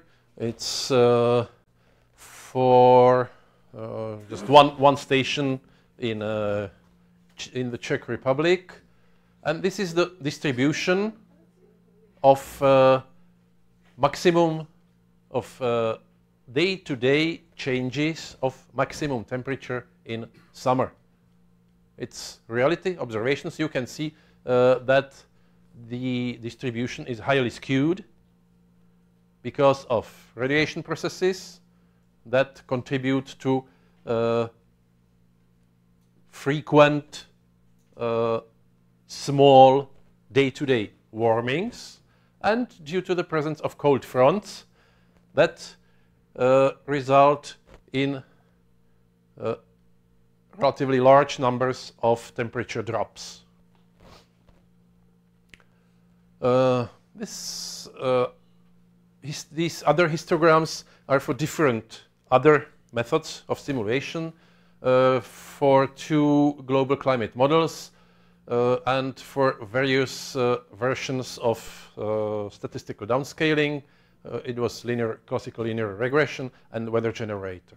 What is clear at the first sight is that the statistical downscaling, and especially weather generator, doesn't reproduce the skewness, because, well, these models don't know about the physical processes that take place in a real climate. On the other hand, the models, the global climate models, know about these processes, so the asymmetry is kept. But they have problems with the variance. The distributions are narrower. That means that the day-to-day changes in the models tended many years ago because the analysis is quite old, but I think it still persists, this problem to some extent. The day-to-day distributions are smaller in the models. What's really important is extended extreme events. It's extreme events like heat waves, wet spells, dry spells. Events lasting a number of days with containing extreme weather characteristics.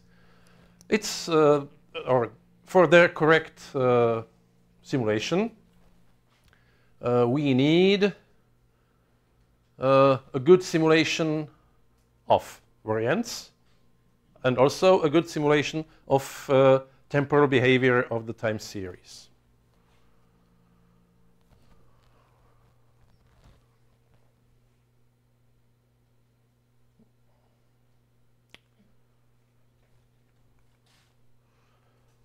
This example shows an analysis of heat waves in Europe in a range of regional climate models. And it's nothing special to show, just that these both pictures show the duration or the distribution, frequency distribution of the duration of heat waves. And the color lines show the evaluation, mostly overestimation of the frequencies in the models. So one can see that the very short heat waves are, their frequency is underestimated, but the frequencies of longer heat waves is overestimated in the models.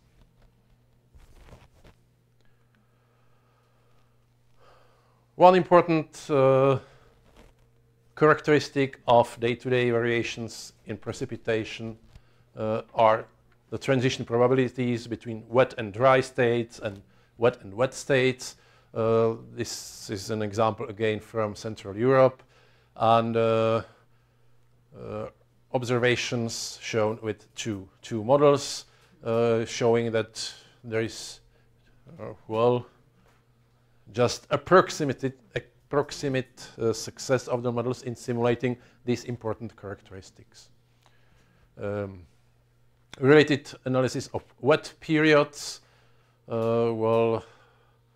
showing just numbers of periods of wet days, 1 to 10 days long over Central Europe again, in reality, in observations, and in different models.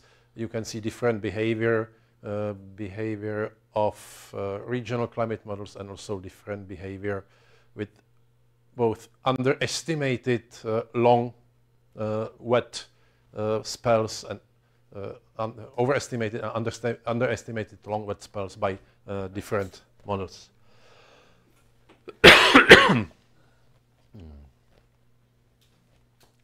Trends. This is something very important, because long-term variations are essential for climate change assessments, for climate change impacts, and so on.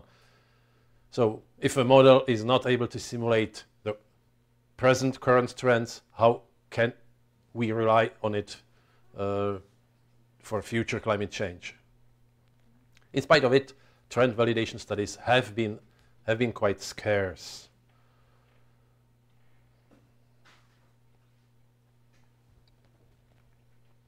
There have been several studies were published. This is, I think, the first study that appeared, that was published in 2010, that looked at the trends in regional climate models. What we can see, how many 8 boxes are different parts of Europe, and the bars with stripes are different regional climate models, and the fully colored bars are for reference data sets. CRU as a gridded database and 2 reanalyses. And what's displayed are differences of temperature trends in degrees Celsius per decade from the EOBS data, which is the gridded database in Europe, over Europe, which is taken as a reference. One clear observation is a strong tendency for regional climate models to underestimate trends. And the other issue is that even the reference data, whether gridded as CRU or reanalysis like ERA40 and NCEP, deviate quite substantially in their trends from what is considered to be true, which is not really true, because also the EOBS data have some issues, data issues, and they are not correct. Nothing is correct. Well, this is, well, you can go home. Yeah.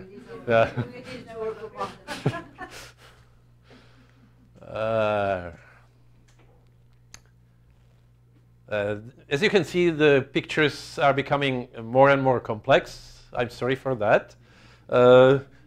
That's mainly because more and more different methods have been designed and included in the comparisons. This is from the Value project, an example showing trends in a winter mean maximum temperature.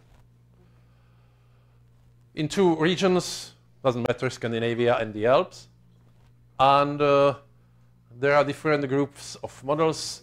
Again, it's trend, so observed data in blue, then 2 reanalyses in red, and the reference regional climate model in orange, and then various statistical downscaling models. The major part in this large box is for bias correction methods, and the part on the right is for the classical downscaling methods. You can see first, well, that the regional climate model doesn't reproduce the trend perfectly. Neither the statistical downscaling models do so.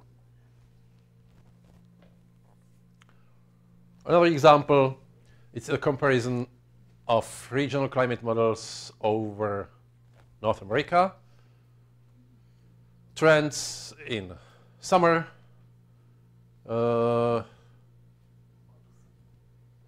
This is what is the reality. Somewhere NCEP. Yeah, NCEP. The reality is in the bottom row, and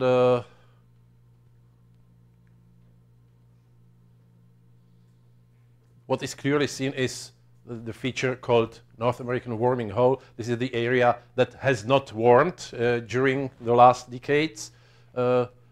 Most of the models don't know about that feature. So this is not a great success, is it? So where do the differences from reality in terms of trends come from? There may be some problems inside the models, of course. Or the reference climate data maybe imperfect or even wrong. There are known problems in reanalysis that induce quite surprising artificial trends. So reanalysis data are really unsuitable for looking at long-term changes. The probable cause of the problem of all the downscaling methods to reproduce trends is in the driving reanalysis. Yeah, because the imperfection of the trends in the reanalysis is simply taken by the downscaling models, and these imperfections are imposed on the downscaling outputs.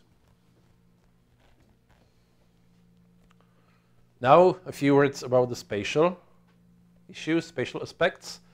What is it There are also important things, important properties, important qualities of data that are relevant for various applications in terms of spatial behavior, such as spatial autocorrelations, how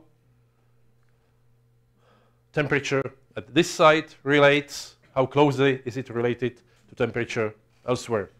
This is quite important. The same for precipitation.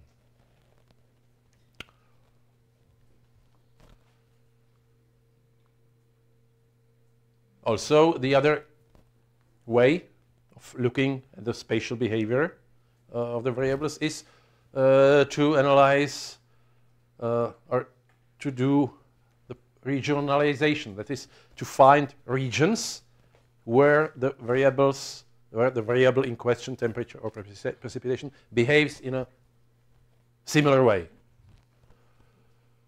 It's important, for example, for hydrology. Yes, hydrology needs the variables.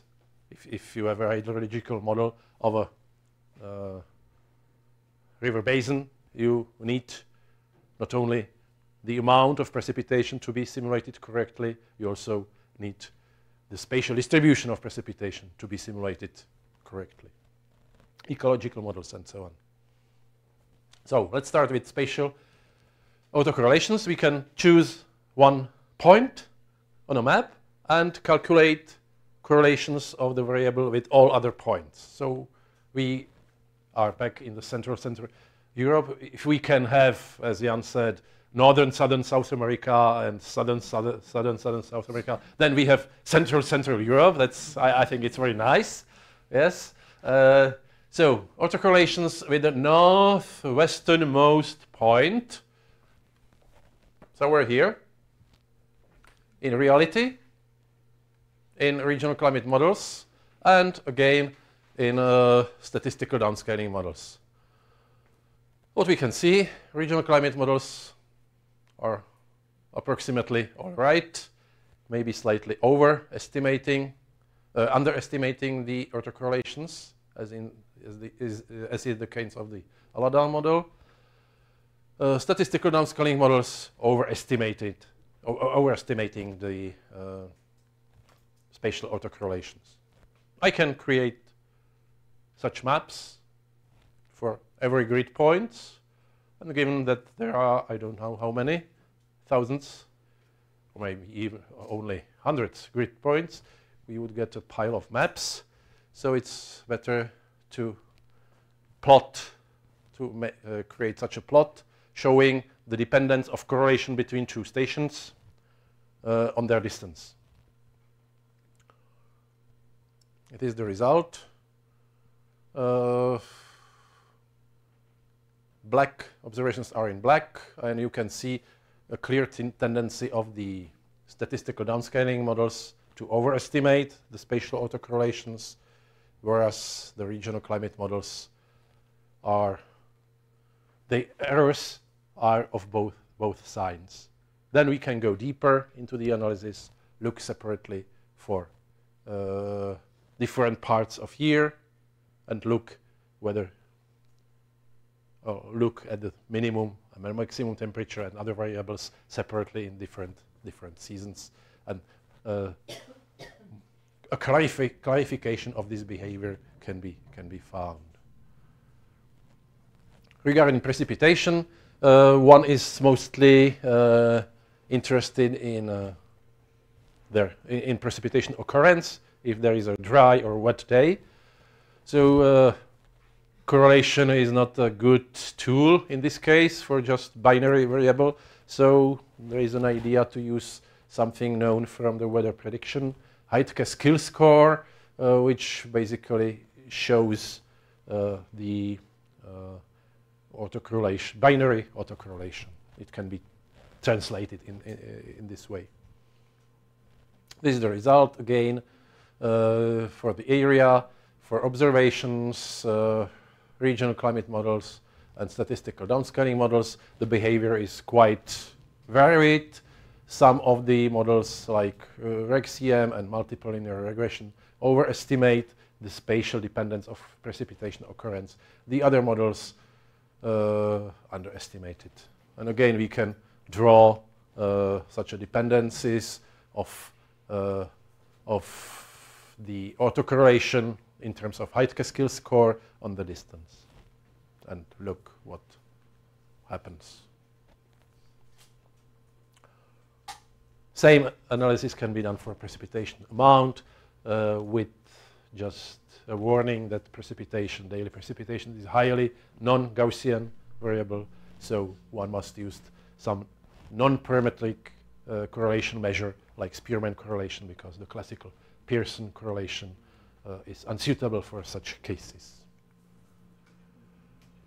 We can take or we can further aggregate information from such plots, just taking, looking at the distance at which the correlation drops below a certain level. I don't know, for example, below 40%. And just plot this distance. This is done here. It's the bias, it means systematic error of the correlation length. It's the distance at which the correlation drops below 0.35 for precipitation over Europe. This exercise is again from the value, and it's error, so it's bias. So you can see that on the left there are two reanalyses and regional climate model, and all of them strongly overestimate the correlation distance, both the reanalyses and the regional climate model. The regional climate model is much better than the analysis in this respect. The MOS models, bias correction models, keep this feature because they are not designed to correct for that. With some exceptions, I don't comment on that because I don't know which method is which. And the classical downscaling methods yield a very wide range of outputs from strong overestimation to strong underestimation of the correlation length. Another interesting characteristic of spatial behavior is the number of spatial degrees of freedom. How many independent, how to say it, how many independent measurements your data actually contain. It was done, I think, using principal component analysis, looking at, well, how many principal components you need to account for a given percentage of variance. And this is, again, for daily precipitation for different seasons, 4 seasons. And it's, again, the bias. So clearly, the data sets that we tend to consider as observations, reanalyses, strongly underestimate the number of spatial degrees of freedom. That means they strongly underestimate the spatial variability of precipitation field. Less so, the problem is much less important in the regional climate model. Again, the bias correction methods replicate what they obtain from regional, from reanalysis or regional climate model on their boundary lateral conditions. Some of these methods work the other way, and perfect prognosis classical downscaling methods again produce a wide range of outputs from strong underestimation to strong overestimation. Weather generators, it's something very specific. I don't think that they are good to be evaluated in this context because they are usually not designed to reproduce the spatial variability. And the final point is climate classifications. This is a way how the spatial information on several variables can be integrated or aggregated. The climate classifications are usually used to validate global climate models because, well, you can, by one view, one side on a globe, look at how successful is the model in reproducing the climate types, climate zones. Two major climate classifications have been used for this purpose, both the Thornthwaite and the Köppen or modified Köppen classification, which is the classical one.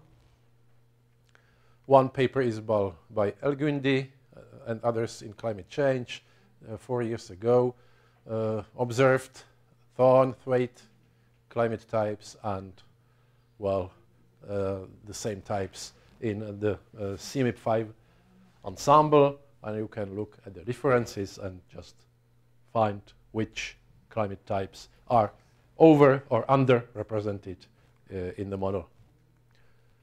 Similar analysis done by my Czech colleagues many years before for the Köppen climate classification.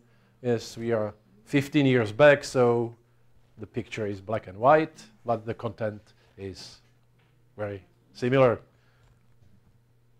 And this picture shows for the 5 major climate types how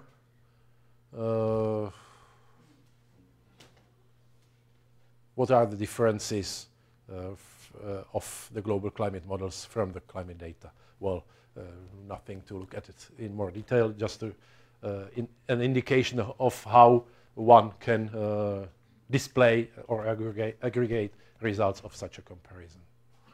And now sort of something like conclusions, because, well, it's time to finish. So what I'd like to show you is, or was, that there is a wide variety of validation criteria. And if you use any model, then probably you use it for some purpose, not just because of you like playing with it. It may be also a reason, of course, but usually, well, the climate model or downscaling model is not something that one is playing for fun. So there must be some purpose. And your validation must serve for that purpose. It must be purpose-oriented. So it's you, the climate model users, who decide how to validate them.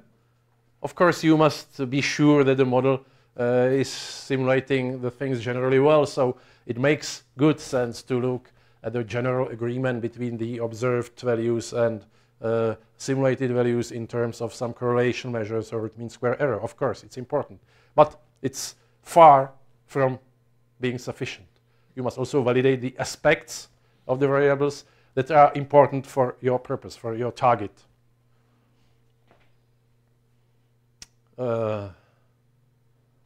Well, what else to say?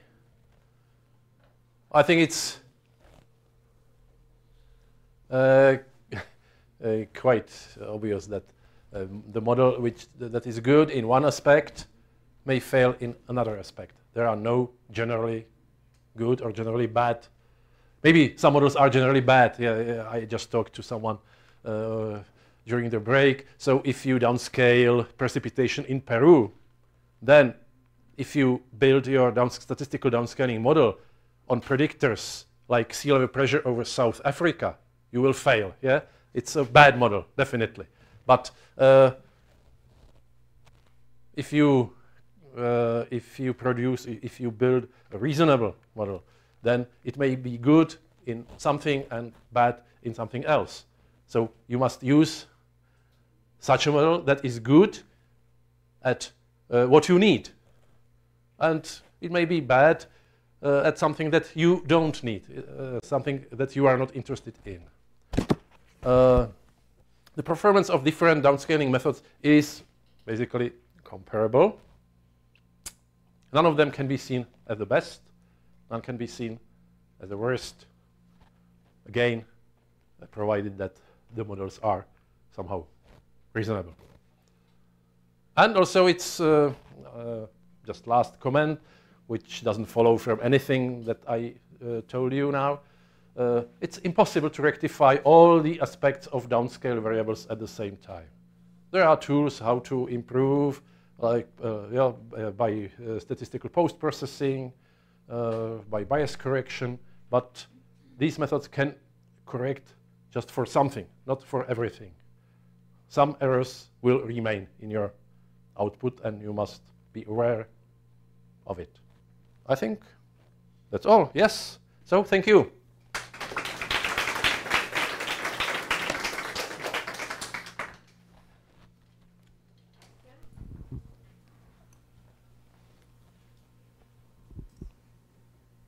Everything clear. Everybody is thinking of lunch, yes.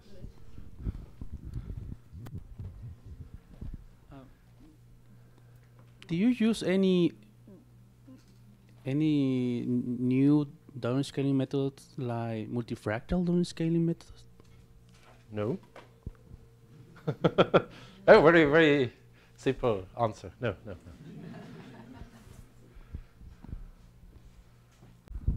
Other question, curiosity? Just if I may add a comment, not to be so No. just very, very strict. No. Of course, there are many various number of statistical downscaling methods that have been developed during the time.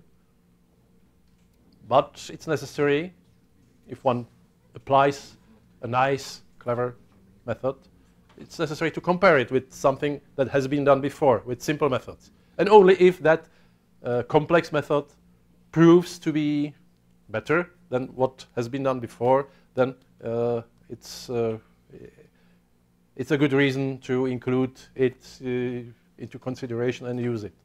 If your complex method would be were just as useful, not better, just equal to what has been known before, then there is no reason for using it.